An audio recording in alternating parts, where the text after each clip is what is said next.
A Cage Went in Search of a Bird came at some point when I was putting together the stories and immediately seemed like the absolute perfect title for this story. So it is one of the aphorisms that Kafka wrote in his Blue Octavo notebooks. And it seems so fitting for this book because of the way that it perhaps inverts the usual order we might think of a bird coming before the cage rather than a cage having this agency and going off in search of a bird. But I think that seemed really fitting in this case because I think in a sense the form of the book and this idea of having a collection of short stories came before the authors having the ideas for the stories themselves. So usually, of course, an author will come up with an idea and usually have some inspiration, and they will fit that into a form and usually then bring it to a publisher. But there was this sense in which the form of the book and even this kind of mechanics of it reaching the world, that the publishing were all coming before. And so that structure, hopefully not a cage, but that form in a sense came before and then had to, if it's not too much of a stretch, had to then almost chase after the inspiration, which in some ways to me felt a bit like the bird in this case, these amazing writers and all of their ideas. So it just seemed to fit really perfectly.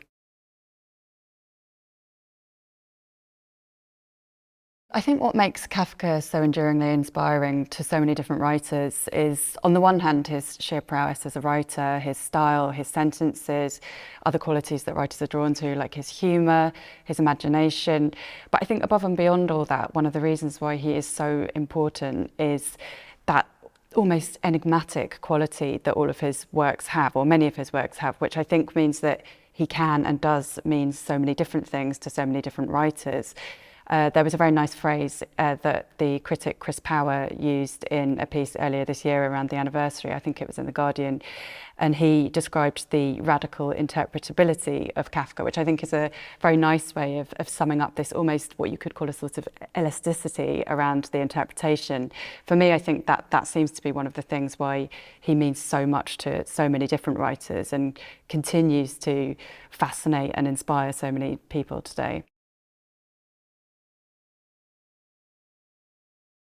So I think it's fascinating how many different types of narrative the authors have used, how many different types of perspective.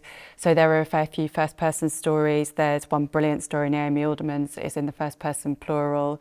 There's a story written in the form of a play which stars various different types of punctuation, which is the first time I've ever seen such a short story. And there's also a brilliant story by Helen Oyeyemi, which is written all in the form of text messages. So I suppose to me, when I think about all these different forms that the writers have used, it seems to me that they're all different ways of trying to encapsulate or explore a sort of sense of some sort of fragmented self. I think in many of these stories there's a feeling of alienation, a sense of who is the I in the story, who are these characters, what do they mean, how do they reach each other. And there are some wonderful sort of jokes and tricks precisely about that in the stories as well. There's one of my favourite parts of Charlie Kaufman's story is the fact that it is actually there is a character called I. So it's in the third person, but about a character called I, which I think is very, very funny. I've never seen a writer do that before. And so I think, yes, just this idea of trying to grapple with the concept of perspective and whose perspective one is in, I think is something that unites a lot of these stories in a way which I find fascinating.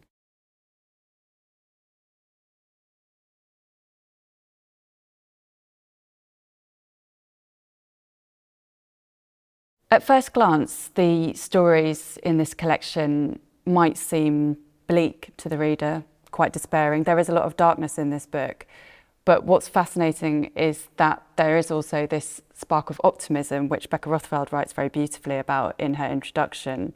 And I think in some ways, perhaps this links back to the original inspiration for the book. When I was thinking about the collection, I did think a lot about the aphorisms that Kafka wrote in the Blue Octavo notebooks.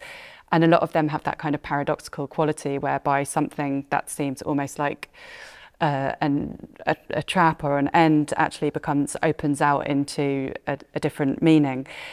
And so I think one of the things that makes this collection really interesting, and that again Becca talks about in the introduction, is that there are these perspectives beyond the humans. So, and that in some cases is very literal. So for example, there's another story by Naomi Alderman, which is written from the perspective of a future version of humanity, not necessarily a better version of humanity. And there is also this story which is essentially sort of from the perspective of various different types of punctuation and all sorts of other things going on. So I think a lot of the writers in the book are exploring what does it look like or sound like when something beyond or different to a human narrator takes over the telling of a story. And on the surface, that can often look very dark. For example, in Naomi Alderman's story, essentially you're looking at the idea of AI superseding human intelligence and kind of taking over. But also, I think, even in that story, the AI essentially find this way to reach a divine presence. In Joshua Cohen's story, which is written from the perspective of a Neanderthal, he's flipping the usual relationship between animals and humans, so that the animal in the museum is observing the humans in the museum as opposed to the usual dynamic. And in a way, this makes me think about perhaps how we need to think of ourselves as a species, and particularly going forwards with all the things that we're grappling with, like climate change. That story makes me think perhaps we need to stop thinking in a very human-centric way, and perhaps that then leads to some kind of optimism. So all of that is to say that I think the stories, although in a way perhaps some of the despair or the bleakness comes from us almost seeming trapped in these situations, it's this sense of almost being trapped in our humanness, which is something that I often think of when I read Kafka as well. But somehow the stories also then provoke a feeling of transcending that, of perhaps tipping that on its head and saying that perhaps being able to see past our smallness in some great way actually liberates us. When I got the stories, I was surprised to some extent that there weren't more that explicitly dealt with the theme of transformation. I think Metamorphosis is one of the Kafka's works that I know the best, and that it seems like such a cultural touchstone. I think I expected more of the writers to perhaps rework that in a more explicit, head-on way. But I think many of the themes that are in that story, I actually think they have extrapolated and worked into their stories in various different ways. And there are many different types of transformation within the stories. I think there are so many things that are very striking. I don't know if it's a huge surprise, but it was very striking to me how many of the stories dealt with the idea of housing, of a home, of being shut in to either a home or almost shut in to your own perspective, to go back to some of the other things.